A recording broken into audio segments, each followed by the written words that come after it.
Welcome to part 3 of our service discovery tutorial. In this part, we're going to take a look at health checking. Now, the reason health checks are important is because, as we saw before, we can have multiple service instances, but if they never deregister or they always stay around in our service registry, then we're never going to know not to contact them. So we're going to be retrying a lot, and all our clients are going to be retrying on a service instance which we know is dead. So first of all, we're going to replace this with a dynamic port. The reason for this is we want to be able to run a couple of instances and show how we can fail over between them and take some out of action. Now we're going to set startup port as a static variable just so that we can register our service to startup port. The reason for this is a service has a unique ID on a particular host. Now, currently, how the condenser library does it is it takes the host name and the service name and concatenates them. Obviously, we will end up overwriting our service name. So we are just going to check that this is working. And as you can see, the port keeps changing. We've got dynamic ports each time, and we can hit our service.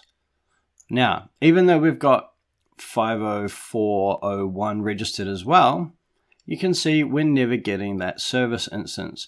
Now the reason for this is, as we just suggested, that because basically the last service to start up on this host is winning. So what we'll do is we'll go over to our startup, and you can see here we've only got one instance of the service. So let's stop that, head over to our startup, and what we're going to do is we are going to override the configuration for the service ID. Now, we do this using the add options. No, actually, yep. So we add options, and we want config. The option we are going to configure. No, sorry.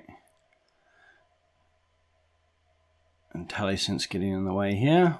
We'll just call it conf. And what we want is conf. IntelliSense not getting in the way. Okay, so yes, what we want is .configure, not .add option, sorry. So we want to configure the service manager config. Now obviously you could configure this coming out of a JSON file or whatever, but we're just going to say service ID equals, and then what we will do is concatenate a string plus the port that we have set. So that way it'll be unique for each instance. Now the service name will still be the same, so we're going to have multiple instances with different service IDs but the same service name. So now we can see here we've got two instances of our service. What we're going to do is go ahead and kill off our Docker container. So we're going to basically reset our console, and because it's in dev mode it wouldn't have saved any of the information it had previously. It's ephemeral.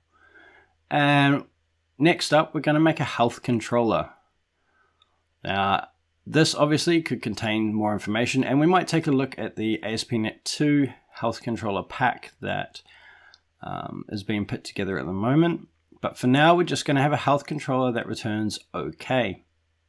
There's a trick here, especially with console, is not to return anything else inside the contents of OK that continuously changes. So for instance, if you put, you can put other information in there and it will show up in console. But if you put, for instance, uptime, and every time the health controller is called, the actual content of that message will change, then anyone listening to those health checks, to the status of those health checks, will get notifications that they've updated every time your health check is hit, which causes a lot of extra traffic on the network.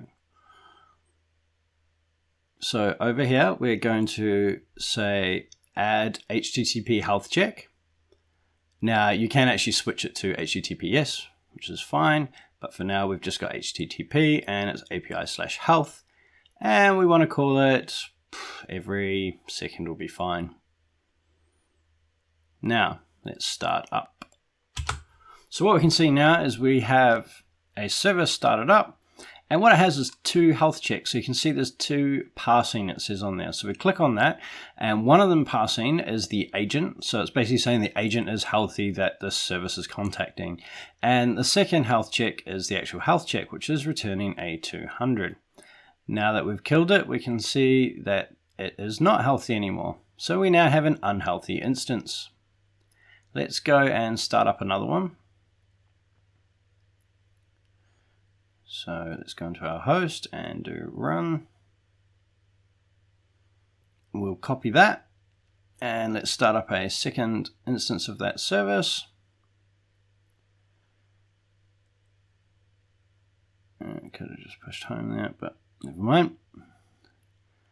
Let's run a second instance. So now we should have 2 services running. Let's go over and start up our sample app. And hit F5 on here, and what we can see is there are 4 services. 3 of them are our service, 1 is the agent, and 2 of them are okay, and 1 is failing, and that's our first one that we did. And we can see here we're getting back different instances of the service. As we said earlier, we'll be getting them back in random order, and we could override the routing through the same configuration that we changed the service ID earlier. There's a configuration object that's injected into the service registry as well. Anyway, we can see now we've just killed one service, and what's happening is we're not being given that service at all. So behind the scenes, the service registry is getting notified by console because we told it we're interested in those services, that particular service name, and we're removing it from our list. So let's just kill this off now, because what's happened is we've ended up with a number of dead services in our registry. And you can imagine that if we started these up all the time, bring them up, bring them down, and they're on random ports, they're not fixed port services, you know, like they're not our pets, they're our cattle, then what's going to end up is we're going to end up with a very messy registry. So what we've got here is with deregister if critical after minutes.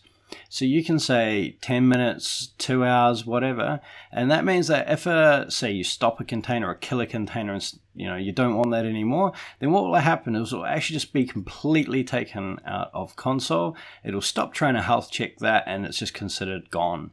Now obviously if you're running in a pet scenario, you don't want that, because if you've got say 2 of your very well fed, very well cared for services, and one of them turns off for an hour or something and it's removed and you're monitoring the console status, you might not notice that you've lost one. So let's take a look. We've got this one failing in here. There we go, it started up. So we have 2 services, they're happy, we've shut this down. Let's take a look and see what happens.